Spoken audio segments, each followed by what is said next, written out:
গল্পের ঢেবে ঢেবে শ্রোতা বন্ধুদের স্বাগত। গল্প শোনানোর শুরু করার আগে কয়েকটা কথা। প্রথমেই জানাই, গল্পের ঢেবে ঢেবে আপনাদের আশীর্বাদে ভালোবাসায় 3000 সাবস্ক্রাইবার অতিক্রম করেছে। এই চ্যানেলটা সম্পূর্ণ একক প্রচেষ্টায় গড়ে তোলা। আপনাদের ভালোবাসার জোরেই উৎসাহিত হয়ে বাংলা সাহিত্যের অমূল্য রতন তুলে আনার আপ্রাণ চেষ্টা করি। পাশে থাকবার জন্য অসংখ্য ধন্যবাদ। যদি আপনি এই চ্যানেলে প্রথমবার এসেছেন তাহলে অবশ্যই সাবস্ক্রাইব করুন। এর জন্য কোনো মূল্য লাগে না।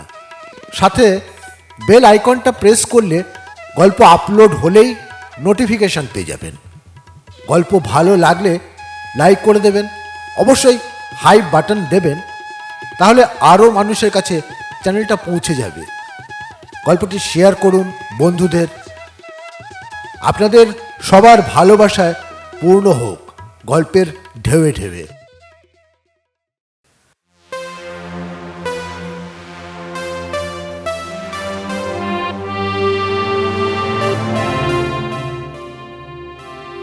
আজকের গল্প পড়ছি লক্ষ্মীর বাহন। লেখক পরশুরাম। গল্প পাঠে আমি সাগর লাহিড়ী।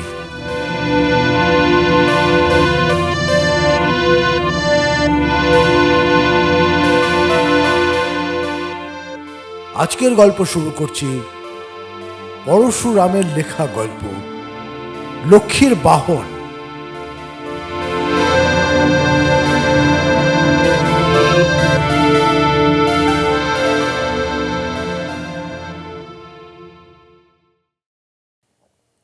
7 বৎসর পরে মুচুকুন্দ রায় আলিপুর জেল থেকে খালাস পেলেন। তাকে নিতে এলেন শুধু তার শালা তারাপদবাবু। দুই ছেলের কেউ আসেনি। মুচুকুন্দ যদি বিপ্লবী বা কংগ্রেসি আসামি হতেন তবে ফটকের সামনে আজ অভিনন্দনকারীর ভিড় লেগে যেত। ফুলের মালা, চন্দনের ফোঁটা, জয়ধ্বনি কিছুরই অভাব হতো না। যদি তিনি জেলে যাবার আগে প্রচুর টাকা সরিয়ে রাখতে পারতেন, উকিল ব্যারিস্টার যদি তাকে চুষে না ফেলতো, তাহলে অন্তত আত্মীয় বন্ধুরা অনেকে আসতেন। কিন্তু নিঃস্ব অরাজনীতিক জেল ফেরত লোককে কেউ দেখতে চায় না। ভালোই হলো, মুচকুন্দবাবু মুখ দেখাবার লজ্জা থেকে বেঁচে গেলেন। জেল থেকে বেরিয়ে তিনি বাড়ি গেলেন না, কারণ বাড়িই নেই, বিক্রি হয়ে গেছে। তিনি তার শালার সঙ্গে একটি ভাড়াটে গাড়িতে চড়ে সোজা হাওড়া স্টেশনে এলেন। সেখানে তার স্ত্রী মাতঙ্গী দেবী অপেক্ষা করছিলেন। তারপর দুপুরের ট্রেনে তারা কাশী রওনা দিলেন। অতঃপর স্বামী স্ত্রী সেখানেই বাস করবেন। মাতঙ্গী দেবীর হাতে যে টাকা আছে তাতে কোনো রকমে চলে যাবে। মুচুকুন্দ বাবুর এই পরিণাম কেন হলো? এদেশের অসংখ্য কৃতকর্মার চতুর লোকের যে নীতি, মুচুকুন্দরও তাই ছিল। যুধিষ্ঠির বোধহয় একেই মহাজনের পন্থা বলেছেন। এদের একটি অলিখিত ধর্মশাস্ত্র আছে। তাতে বলে, বৃহৎ কাষ্ঠে যেমন সংসর্গ দোষ হয় না, তেমনি বৃহৎ বা বহুজনের ব্যাপারে অনাচার করলে অধর্ম হয় না। রামশ্যাম যদুকে ঠকানো অন্যায় হতে পারে, কিন্তু গভর্নমেন্ট, মিউনিসিপ্যালিটি, রেলওয়ে বা জনসাধারণকে ঠকালে সাধুতার হানি হয় না।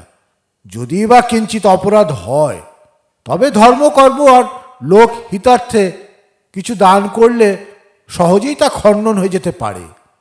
বণিকের একটি নাম সাধু। পাকা ব্যবসাদার মাত্রেই পাকা সাধু। মুচুকুন্দর দুর্ভাগ্য এই যে তিনি শেষ রক্ষা করতে পারেননি। দৈব তার পেছনে লেগেছিল। দুর্দশাগ্রস্ত মুচুকুন্দ বাবু আজকাল কি করছেন তা জানবার আগ্রহ কারো থাকতে পারে না। কিন্তু এককালে তার খুঁটি নাটি সমস্ত খবরের জন্য লোকে উৎসুক হয়ে থাকত। তার নাম ডাকের সীমা ছিল না। প্রাতঃস্মরণীয় রাজশ্রী মুচুকুন্দ, ভারত জ্যোতি বঙ্গচন্দ্র, কলিকাতা ভূষণ মুচুকুন্দ, এইসব কথা ভক্তদের মুখে শোনা যেত। শাস্ত্রজ্ঞ পণ্ডিতরা বলতেন, ধন্য শ্রী মুচুকুন্দ, যার কীর্তিতে কুল পবিত্র হয়েছে, জননী কৃতার্থা হয়েছেন, বসুন্ধরা পুণ্যবতী হয়েছেন। বিজ্ঞ লোকেরা বলতেন বাহাদুর বটে মুচুকুন্দ। কংগ্রেস, হিন্দু মহাসভা, মুসলিম লীগ আর গভর্নমেন্ট সর্বত্র ওর খাতির। ভদ্রলোক বাঙালির মুখ উজ্জ্বল করেছেন। উনি একাই সমস্ত মারোয়াড়ি, গুজরাটি, পার্সি আর পাঞ্জাবির কান কাটতে পারেন। লাট, মন্ত্রী, পুলিশ সবাই ওর মুঠোর মধ্যে।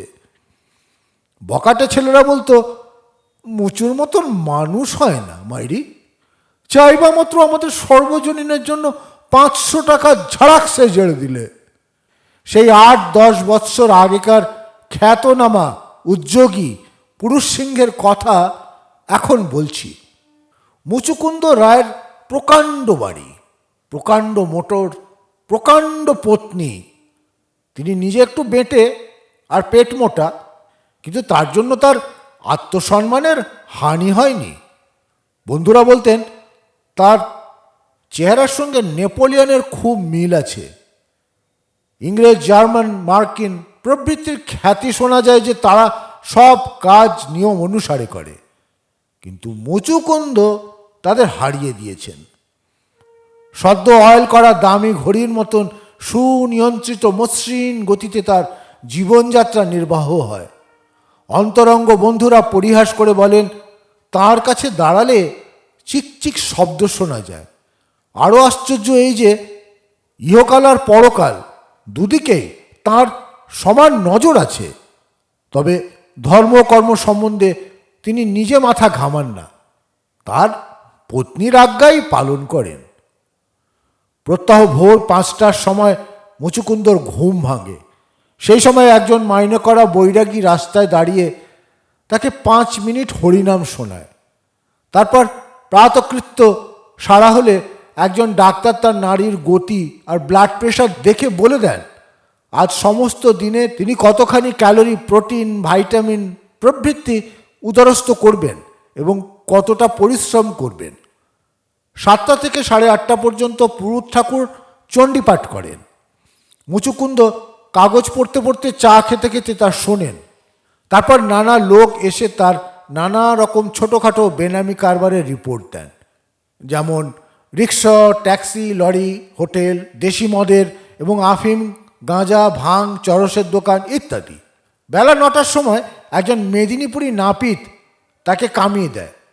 তারপর 2জন বেনারসি হাজাম তাকে তেল মাখিয়ে আপাদ মস্তক চটকে দেয়, যাকে বলে দলাই মলাই বা মাসাজ। 10টার সময় একজন ছোকরা ডাক্তার তার প্রস্রাব পরীক্ষা করে ইনসুলিন দেয়। তারপর মুচুকুন্দ চর্বচস্য লেহ্য পেহ ভোজন করে বিশ্রাম করেন এবং 11:45 প্রকাণ্ড মোটরে চড়ে তার অফিসে হাজির হন। বড় বড় ব্যবসায় সংক্রান্ত কাজ মুচুকুন্দ তার অফিসেই নির্বাহ করেন।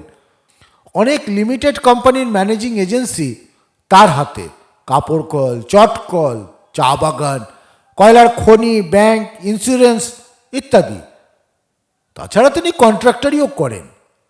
কাজ শেষ হলে তিনি মোটরে চড়ে একটু বেড়ান এবং ঠিক 6টার সময় বাড়িতে ফেরেন। তারপর কিঞ্চিত জলযোগ করে তার ড্রয়িং রুমে ইজি চেয়ারে শুয়ে পড়েন। তার অনুগত বন্ধু আর হিতৈষীরাও একে একে উপস্থিত হন। এই সময় ভক্তিরত্ন মশাই 8 ঘন্টা ভাগবত পাঠ করেন। মুচুকুন্দ গল্প করতে করতে তা শোনেন। মুচুকুন্দর ধনভাগ্য, যশোভাগ্য, পত্নীভাগ্য সবই ভালো, কিন্তু ছেলে দুটো তাকে নিরাশ করেছে। বড় ছেলে লখা, ভালো নাম লক্ষ্মীনাথ, কুসঙ্গে পড়ে অধঃপাতে গেছে। 2 বেলা বাড়িতে এসে তার মায়ের কাছে খেয়ে যায়, তারপর দিন রাত কোথায় থাকে কেউ জানে না। মুচুকুন্দ বলেন বেটা 1 নম্বর গর্ভস্রাব। ছোট ছেলে সরা, ভালো নাম সরস্বতীনাথ, লেখাপড়া শিখেছে, কিন্তু কলেজ ছেড়েই ঝাঁকড়া চুল আর জুলফি রেখে আল্ট্রা আধুনিক সুপার দুর্বোধ্য কবিতা লিখছে। অনেক চেষ্টা করেও মুচকুন্দ তাকে অফিসের কাজ শেখাতে পারেননি। অবশেষে হতাশ হয়ে বলেছেন যা বেটা 2 নম্বর গর্ভস্রাব, কবিতা চুষেই তোকে পেট ভরাতে হবে।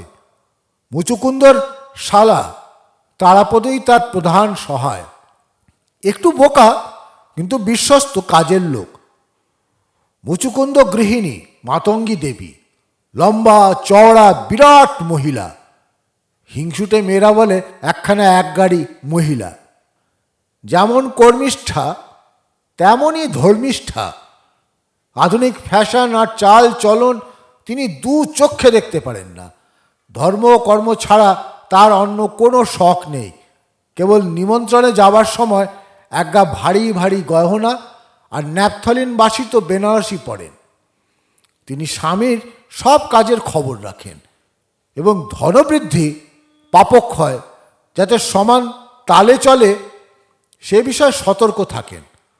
মুচুকুন্দ যদি অর্থের জন্য কোনো কুকর্ম করেন তবে মাতঙ্গী বাধা দেন না, কিন্তু পাপ খণ্ডনের জন্য স্বামীকে গঙ্গা স্নান করিয়ে আনেন। তেমন হলে সস্তায়ন আর ব্রাহ্মণ ভোজনও করান। মুচুকুন্দর অট্টালিকায় 12 মাসে 13 পার্বণ হয়। পুরুষ ঠাকুরের জিম্মায় গৃহদেবতা নারায়ণ শিলাও আছেন, কিন্তু মাতঙ্গীর সবচেয়ে ভক্তি লক্ষ্মী দেবীর উপর। তার পুজোর ঘরটি বেশ বড়। মার্বেলের মেঝে, দেওয়ালে নকশা কাটা মিন্টন টালি, লক্ষ্মীর চৌকির ওপর আলপনাটি একজন বিখ্যাত চিত্রকারের আঁকা। ঘরের চারিদিকের দেওয়ালে অনেক দেবদেবীর ছবি ঝুলছে এবং উঁচু বেদির ওপর একটি রূপোর তৈরি মাদ্রাজি লক্ষ্মী মূর্তি আছে। মাতঙ্গী রোজ এই ঘরে পুজো করেন। বৃহস্পতিবারে একটু ঘটা করে করেন। সম্প্রতি তার স্বামীর কারবার তেমন ভালো চলছে না, সেজন্য মাতঙ্গী পুজোর আড়ম্বর বাড়িয়ে দিয়েছেন। আজ কোজাগর পূর্ণিমা। মুচুকুন্দ সব কাজ ছেড়ে দিয়ে সহধর্মিনীর সঙ্গে ব্রত পালন করছেন। সমস্ত রাত দুজনে লক্ষ্মীর ঘরে থাকবেন। মাতঙ্গী মোটেই ঘুমোবেন না। স্বামীকেও কড়া কফি আর চুরুট খাইয়ে জাগিয়ে রাখবেন।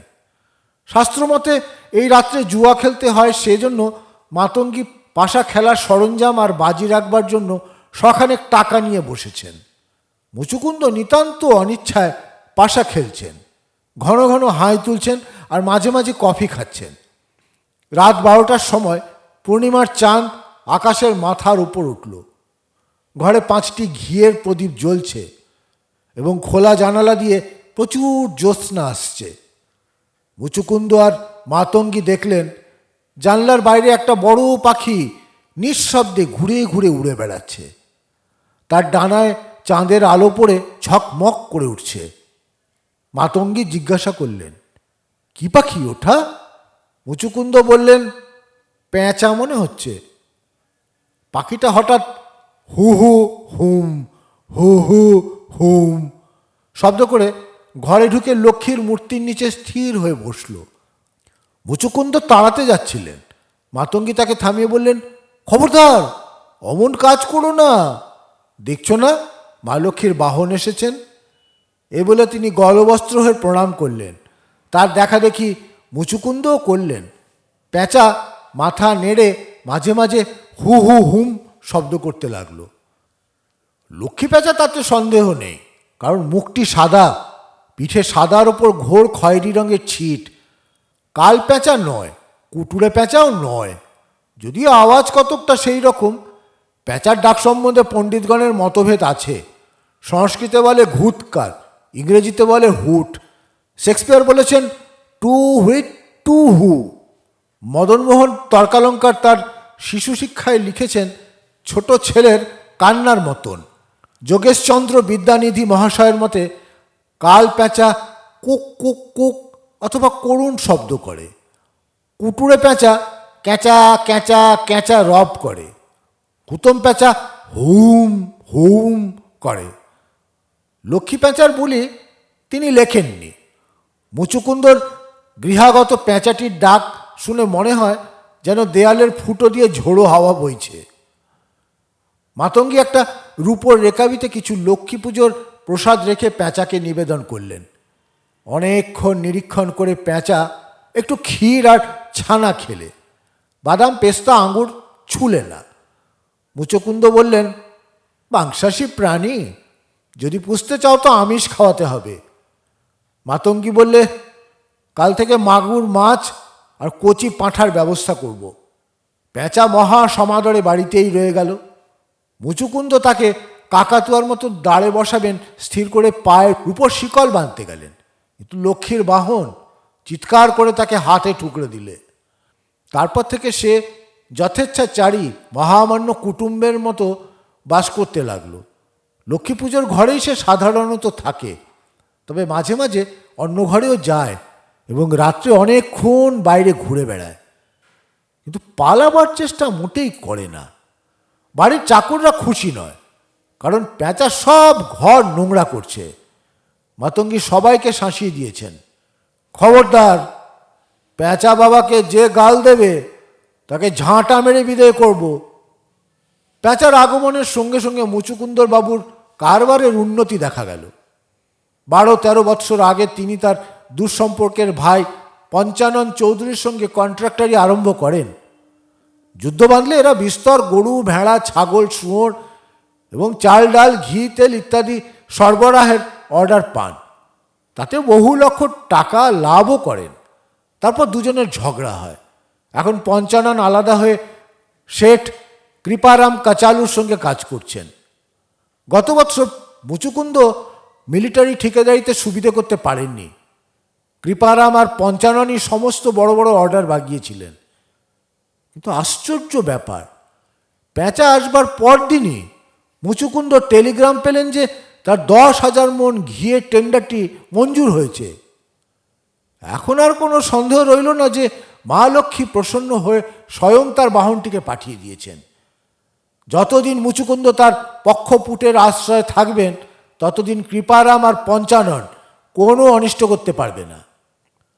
3 দিন পরে কৃপারাম কাচালু সকালবেলা মুচুকুন্দ বাবুর সঙ্গে দেখা করতে এলেন। মুচুকুন্দ বললেন, আসুন আসুন শেঠজি, আজ আমার কি সৌভাগ্য যে আপনার দর্শন পেলুম। হুকুম করুন, কি করতে হবে? কাষ্ঠ হাসি এসে কৃপারাম বললেন, আপনাকে হুকুম করবার আমি কে বাবু সাহেব? আপনি হচ্ছেন কলকাতা শহরের মাথা। আমি এসেছি খবর জানতে, আপনার এখানে একটি উল্লু আছে। মুচুকুন্দ বললেন, উল্লুক? একটি কেন, 2টি আছে। আমার ছেলে দুটোর কথা বলছেন তো? আরে রাম কহ, উল্লুক নয়, উল্লু, যাকে বলে পেঁচ, স্ক্রু। সে তো হার্ডওয়্যারের দোকানে দেদার পাবেন। আহা, সে পেঁচ নয়, চিড়িয়া পেঁচ, তাকেই আমরা উল্লু বলি। রাত্রে চুপচাপ উড়ে বেড়ায়, চুহা কবুতর মেরে খায়। ও পেঁচা, তাই বলুন। হ্যাঁ, একটি পেঁচা কদিন থেকে এখানে দেখছি বটে। কৃপারাম হাত জোর করে বললেন, বাবু সাহেব, ওই পেঁচা আমার পোষা। শ্রীমতীজি মানে আমার ঘরওয়ালি ওকে খুব প্যার করেন। আপনি রেখে কি করবেন? আমার চিড়িয়া আমাকে দিয়ে দিন। মুচুকুন্দ চোখ কপালে তুলে বললেন, আপনার পোষা চিড়িয়া? তবে এখানে এলো কি করে? পিঞ্জরায় রাখতেন না? ও পিঞ্জরায় থাকে না বাবুজি। 1 বছর আগে আমার বাড়িতে ছাতে এসেছিল, সেখানে একটা কবুতরকে মার ডাললে। আমি তাড়া করলে আমার কোঠির হাতায় যে আম গাছ আছে তাতে চড়ে বসলো, সেইখানেই থাকতো। শ্রীমতীজি তাকে খানা দিতেন, সেখান থেকে এখানে পালিয়ে এসেছে। এখন দয়া করে আমাকে দিয়ে দিন। মুচুকুন্দবাবু সহাস্যে বললেন, শেঠজি, মহাত্মা গান্ধী স্বাধীনতার জন্য এত লড়ছেন, তবু এখনো আমরা ইংরেজের গোলাম হয়ে আছি। কিন্তু জঙ্গলি পাখি কারো গোলাম নয়। ওই পেঁচা মর্জি মাফিক কিছুদিন আপনার আম গাছে ছিল, এখন আমার বাড়িতে এসেছে। ও কারো পোষা নয়, স্বাধীন পক্ষী, আজাদ চিড়িয়া। 2 দিন পরে হয়তো তেলারাম পিছল চাঁদের গদিতে যাবে, আবার সেখান থেকে আলী ভাই সালেজির কোঠিতে হাজির হবে। ও পেঁচার উপর মায়া করবেন না। কৃপারাম রেগে গিয়ে বললেন, আপনি ফেরত দিবেন না? মুচুকুন্দ মধুর স্বরে উত্তর দিলেন, আমি ফেরত দেওয়ার কে শেঠজি? মালিক তো পরমাত্মা, তিনি তামাম জানোয়ারকে চালাচ্ছেন। তবে তো আদালতে যেতে হবে। তা যেতে পারেন। আদালত যদি বলে যে ওই জংলি পেঁচা আপনার সম্পত্তি, তবে বেলিফ পাঠিয়ে ধরে নিয়ে যাবেন। মুচুকুন্দ রায়ের বাড়ি থেকে পঞ্চানন চৌধুরীর বাড়ি বেশি দূরে নয়। কৃপারাম সেখানে উপস্থিত হলেন। পঞ্চানন বললেন, নমস্কার শেঠজি, অসময় কি মনে করে? খবর সব ভালো তো? কৃপারাম বললেন, ভালো আর কোথা পঞ্চু ভাই, ঘিয়ের কন্ট্রাক্ট তো বিলকুল মুচুবাবু পেয়ে গেলেন। আমার আশা ছিল যে কমসে কম 4 লাখ মুনাফা হবে, আমার 3 লাখ, তোমার 1 লাখ থাকবে, তা হলো না। এখন শুনো পঞ্চুবাবু, তোমাকে একটি কাম করতে হবে। একটি উল্লু, তোমরা যাকে বলো পেঁচা, আমার কোঠি থেকে পালিয়ে মুচকুন্দবাবুর কোঠিতে গেছে। তিনি ফেরত দিতে চাচ্ছেন না, ছিনিয়ে আনতে হবে।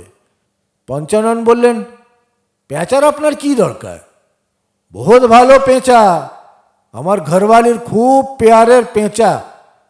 তার এক বঙ্গালীন সহেলি আছেন, তিনি বলেছেন পেঁচাটি হচ্ছে লক্ষ্মী মায়ের সওয়ারি, আসলি লক্ষ্মী পেঁচা। এই পেঁচার আশীর্বাদেই তো পারসাল আমাদের কন্ট্রাক্ট মিলেছিল। আবার যেমনই সে মুচুকুন্দ বাবুর কাছে গেল, অমনি তিনি ঘিয়ের অর্ডার পেয়ে গেলেন। বটে, তাহলে তো পেঁচাটিকে উদ্ধার করতেই হবে। আপনি মুচুকুন্দর নামে নালিশ ঠুকে দিন। নালিশে কিছু হবে না, পেঁচা তো পিঁজরায় ছিল না, আমার কোঠির হাতায় আম গাছে থাকতো। তুমি দুসরা মতলব করো, যেমন করে পারো পেঁচাকে আমার কাছে পৌঁছে দাও, খরচ যা লাগে আমি দিব। পঞ্চানন একটু ভেবে বললেন, শক্ত কাজ, সময় লাগবে, 1000-2000 খরচও পড়তে পারে। খরচের জন্য কিছু ভেবো না, খরচের জন্য ভেবো না, পেঁচা আমার চাই, কিন্তু দেরি করবে না। আবার তো 1 মাসের মধ্যেই একটি বড় টেন্ডার দিতে হবে। পঞ্চানন বললেন, আচ্ছা, আপনি ভাববেন না, যত শীঘ্র পারি পেঁচাটিকে আমি উদ্ধার করব। মুচুকুন্দর বড় ছেলে লখা ছেলেবেলায় পঞ্চু কাকার খুব অনুগত ছিল, এখনও তাকে একটু খাতির করে। পঞ্চানন তার গতিবিধির খবর রাখেন। রাত 9টায় যখন সে খাওয়ার পর বাড়ি থেকে চুপি চুপি বেরুচ্ছে, তখন তাকে ধরলেন। লখাকে নিজের বাড়িতে নিয়ে এসে বললেন, বাবা লক্ষু, তোমাকে একটি কাজ করতে হবে, তার জন্য অনেক টাকা পাবে। এই নাও, আগাম 50 টাকা এখনই দিচ্ছি, কাজ হাসিল হলে আরও দেব। টাকা পকেটে পুরে লখা বললে, কি কাজ পঞ্চু কাকা? পঞ্চানন লখার কাঁধে একটা আঙুল ঠেকিয়ে চোখ টিপে কণ্ঠস্বর নিচু করে বললেন, খুব লুকিয়ে কাজটি উদ্ধার করতে হবে বাবা, কেউ যেন টের না পায়। বাবার লোহার আলমারি ভাঙতে হবে? আরে না না, অমন অন্যায় কাজ আমি করতে বলবো কেন? তোমাদের বাড়িতে একটা পেঁচা আছে না, সেটা আমার চাই। চুপি চুপি ধরে আনতে হবে, যেন না চেঁচায়, তাহলে সবাই জেনে ফেলবে। লখা বললে, মা বলে ওটা লক্ষ্মী পেঁচা, খুব পয়মন্ত।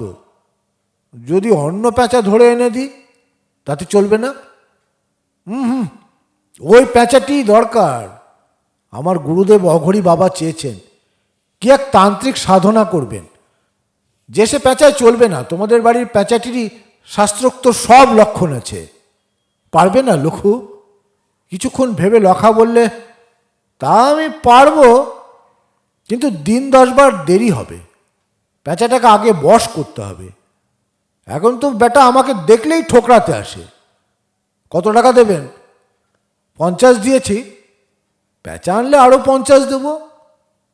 তাতে কিছুই হবে না, অন্তত আরও 500 চাই। তাছাড়া কোকেনের জন্য 100 খানেক। দারোয়ানটাকেও ঘুষ দিতে হবে, নইলে বাবাকে বলে দেবে।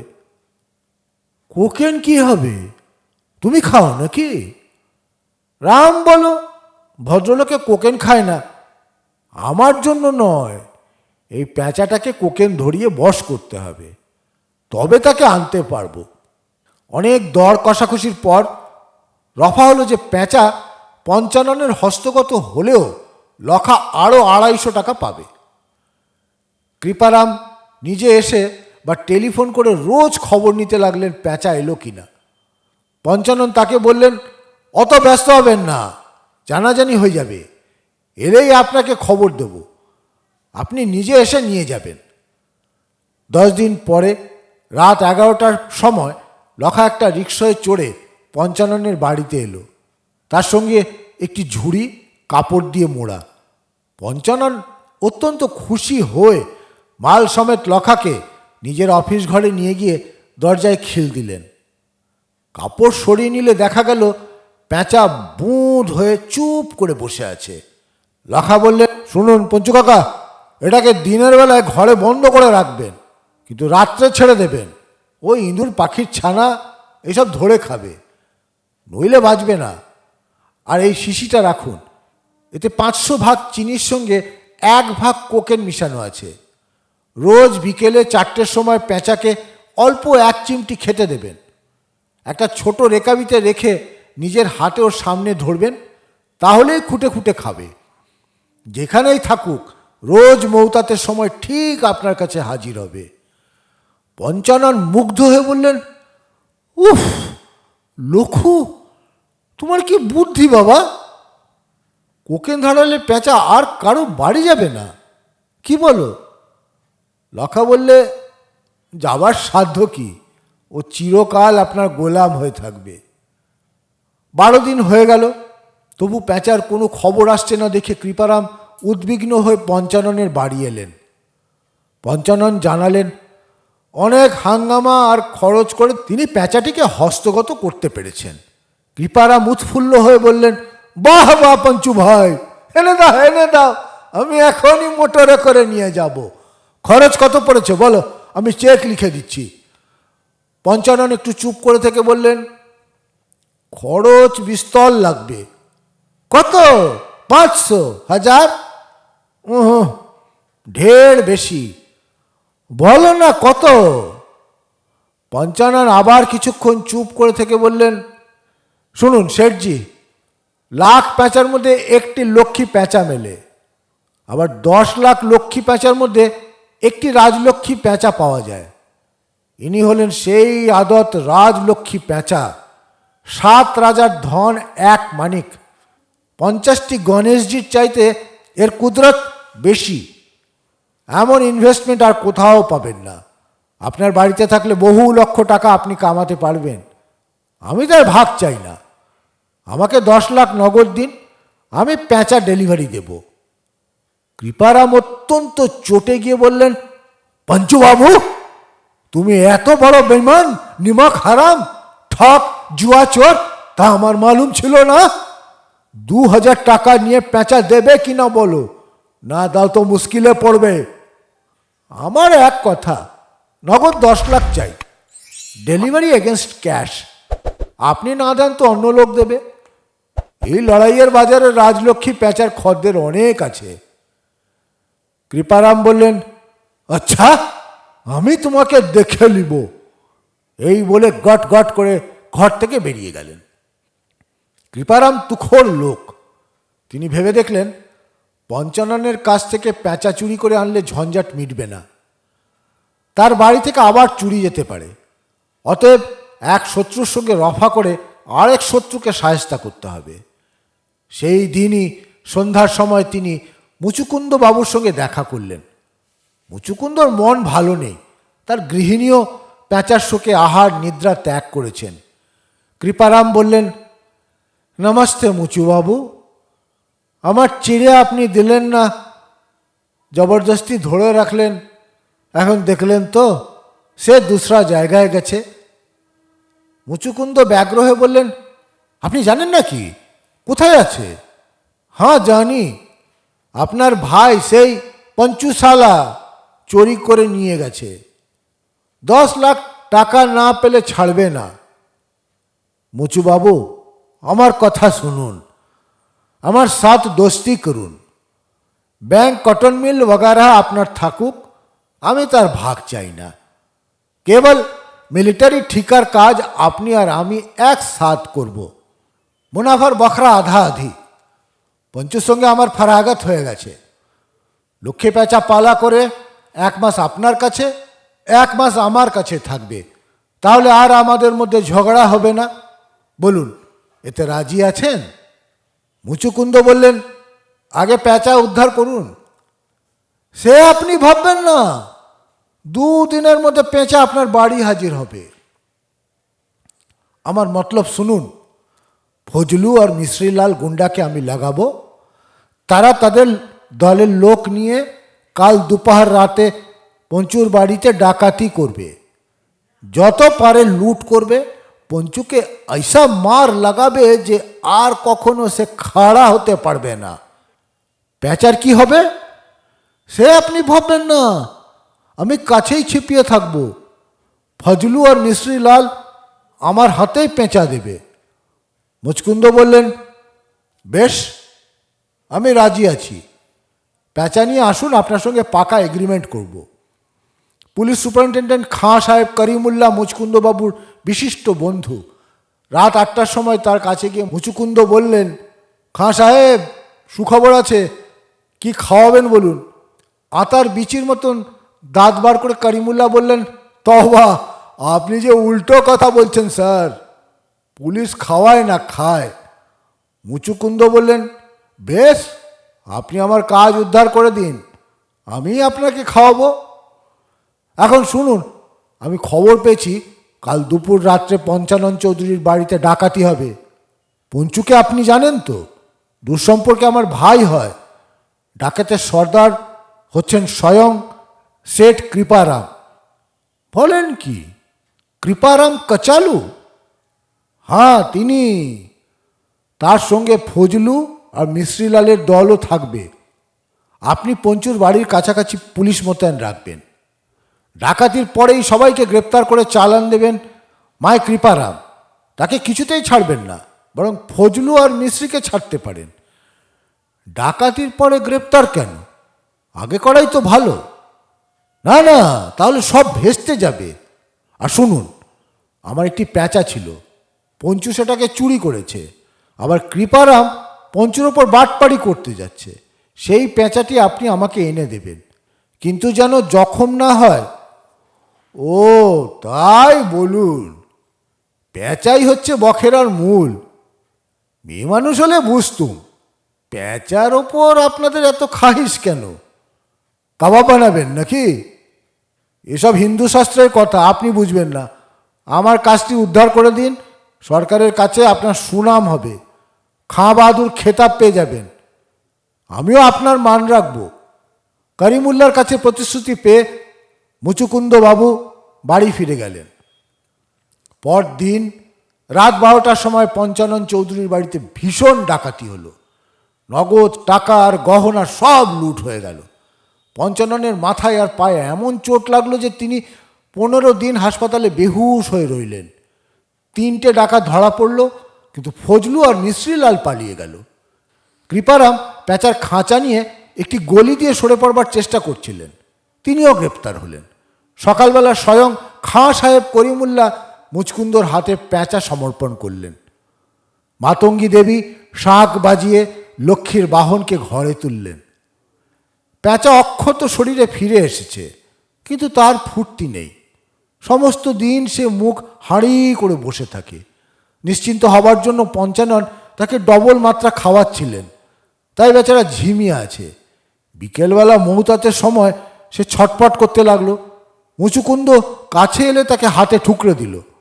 মাতঙ্গী আদর করে বললেন, কি হয়েছে, কি হয়েছে আমার পেঁচু বাপধনের? পেঁচা তার হাতে ঠোকর মেরে গালের নখ দিয়ে আঁচড়ে রক্তপাত করে দিলে। মাতঙ্গীর রাগ সামলাতে পারলেন না। দূর হ লক্ষ্মী ছাড়া বলে তাকে হাত পাখা দিয়ে মারলেন। পেঁচা বিকট চ্যাঁ চ্যাঁ রব করে ঘর থেকে উড়ে কোথায় চলে গেল। মাতঙ্গী ব্যাকুল হয়ে চারিদিকে লোক পাঠালেন, কিন্তু পেঁচার কোনো খোঁজ পাওয়া গেল না। এরপরের ঘটনাবলী খুব দ্রুত। মুচুকুন্দর উত্থান গত 15 বৎসরে ধীরে ধীরে হয়েছিল, কিন্তু এখন ঝুপ করে তার পতন হলো। কিছুকাল থেকে ফাটকাবাজিতে তার খুব লোকসান হচ্ছিল। সম্প্রতি তিনি যে 10,000 মণ ঘি পাঠিয়েছিলেন, ভেজাল প্রমাণ হওয়ার জন্য বিস্তর টাকা গচ্চা দিতে হলো। তার মুরব্বী মেজর রবসন হঠাৎ বদলি হওয়াতেই এই বিপদ হলো। তিনি থাকলে অতি রাবিশমালও পাশ করে দিতেন। মুচুকুন্দবাবুর কোম্পানিগুলোর গতিক ভালো নয়। এমন অবস্থায় ধুরন্ধর ব্যবসায়ীরা যা করে থাকেন তিনিও তাই করলেন।